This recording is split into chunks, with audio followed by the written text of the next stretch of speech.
마태복음 13장. 그날 예수님은 집에서 나와 바닷가에 가서 앉으셨다.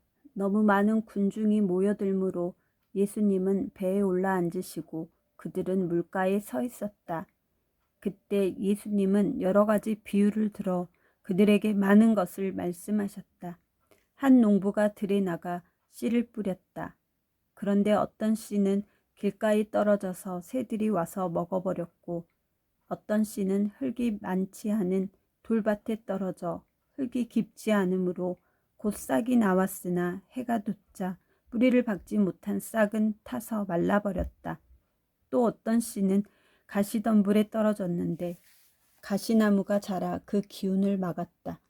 그러나 어떤 씨는 좋은 땅에 떨어져 100배, 60배, 30배의 열매를 맺었다. 귀 있는 사람은 잘 들어라. 제자들이 예수님께 와서 저 사람들에게는 왜 비유로 말씀하십니까? 하고 묻자 예수님은 이렇게 대답하셨다. 너희에게는 하늘나라의 비밀을 아는 것이 허락되었으나 저 사람들에게는 허락되지 않았다. 있는 사람에게는 더 주어 넘치게 하고 없는 사람은 가진 것까지도 빼앗길 것이다. 저들은 보아도 알지 못하고 들어도 깨닫지 못하므로 나는 저들에게 비유로 말한다. 그래서 다음과 같은 이사야의 예언은 저들에게 꼭 들어맞는 말이다.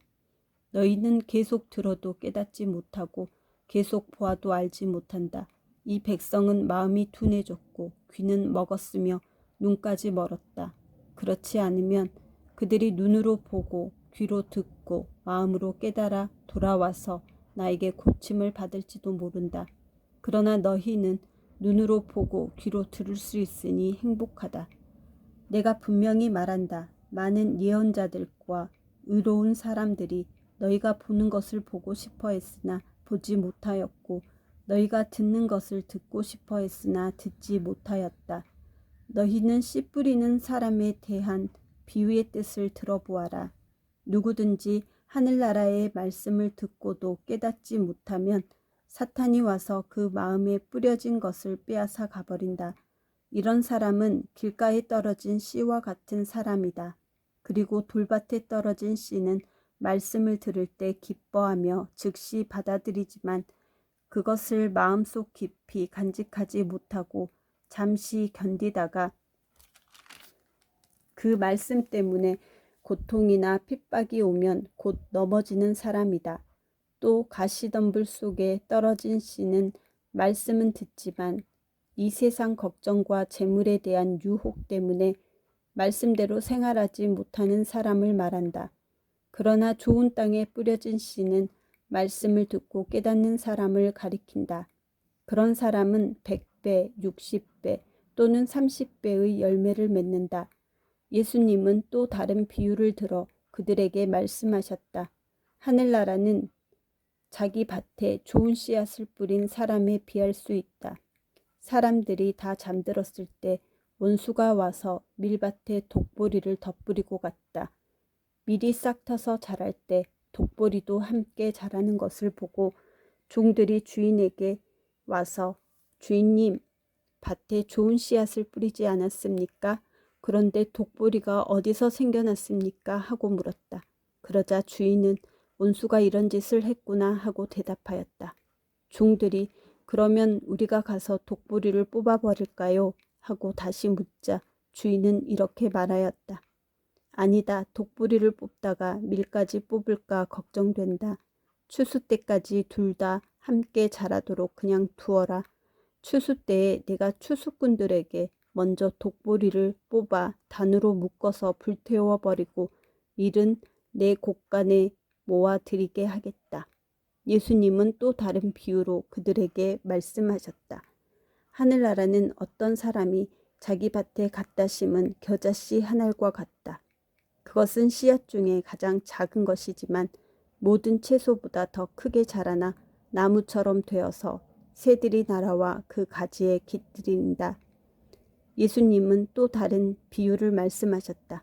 하늘나라는 어떤 여자가 한 포대의 밀가루에 섞어 전부 부풀게 한 누룩과 같다.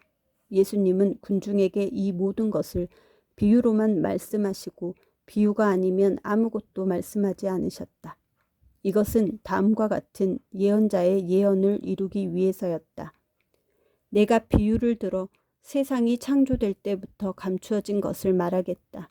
그 후 예수님이 군중과 헤어져 집에 들어가 있을 때 제자들이 와서 밭의 독보리 비유를 자세히 설명해 주십시오 하였다. 그래서 예수님은 그들에게 이렇게 대답하셨다. 좋은 씨를 뿌리는 농부는 나 그리스도이며 밭은 세상이다. 그리고 좋은 씨앗은 하늘나라에 속한 사람들이고 독보리는 악한 자에게 속한 사람들이다. 독보리를 뿌린 온수는 마귀이며 추수 때는 세상 끝날이고 추수꾼은 천사들이다. 그러므로 독보리를 뽑아 불에 태우듯 세상 끝날에도 그렇게 할 것이다. 내가 천사들을 보내겠다. 그들은 죄짓게 하는 모든 사람과 악을 행하는 사람들을 내 나라에서 모두 추려내고 불구덩이에 던져 넣을 것이다. 그러면 그 사람들이 거기서 통곡하며 이를 갈 것이다. 그때 의로운 사람들은 아버지의 나라에서 해같이 빛날 것이다. 귀 있는 사람은 잘 들어라.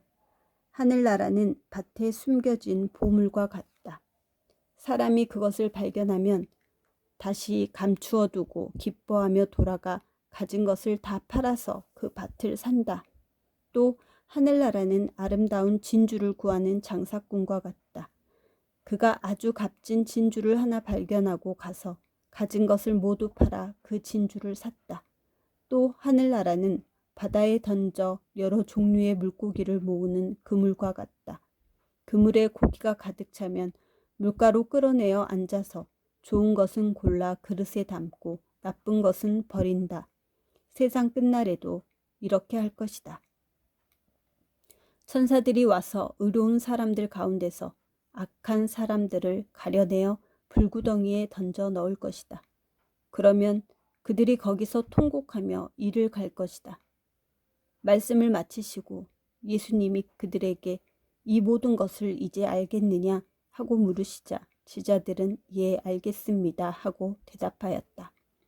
그러자 예수님은 그들에게 그러므로 하늘나라의 가르침을 받은 율법학자는 마치 자기 곳간에서 새 것과 낡은 것을 꺼내는 집주인과 같다고 라고 하셨다.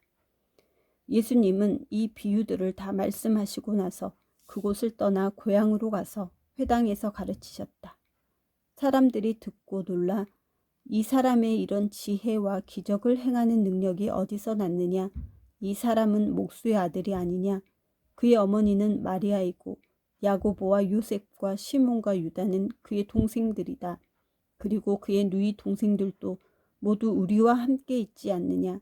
그렇다면 이 사람은 이 모든 것을 어디서 얻었느냐 하면서 예수님을 배척하였다.